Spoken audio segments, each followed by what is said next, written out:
శరీరమునందుండినటువంటి యొక్క సర్వేంద్రియములు కూడా ఐకమత్యముతో పని చేసినప్పుడు క్షమాగుణం అభివృద్ధి అయిపోయి ఈ అసూయా ద్వేషములను మనము సులభంగా సాధించవచ్చు. ఎందుండినటువంటి ఈ యొక్క 5 ఇంద్రియములు కూడాను సమస్తంగా మనము భావించాలి.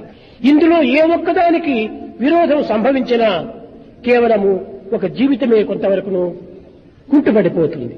ఒక వస్తువును చూడాలని సంకల్పించుకున్నప్పుడు కన్నులు తెరుస్తున్నాయి. ఏదో ఒక విషయమును వినాలనుకున్నప్పుడు చెవులు కిక్కిరిసిపోతున్నాయి. ఒక విషయాన్ని మనము వినాలనుకున్నప్పుడు లేక చింతించాలనుకున్నప్పుడు మనసు పరిగెత్తిపోతుండాలి. ఒక విషయాన్ని చెప్పాలనుకున్నప్పుడు నాలుక సిద్ధమవుతుండాలి. సంకల్పమును సర్వేంద్రియములు కూడా అనుసరిస్తూ వస్తున్నాయి. సంకల్పమునే ఈ ఇంద్రియములు అనుసరించకపోయినా ఇంకా జీవితమే కుదువబడిపోతుంది. కనుక ఈ ఇంద్రియములు అన్ని కూడాను అన్యోన్యతగా ఐకమత్యాన్ని పొందాలి. ఐకమత్యమే మానవ జీవితము.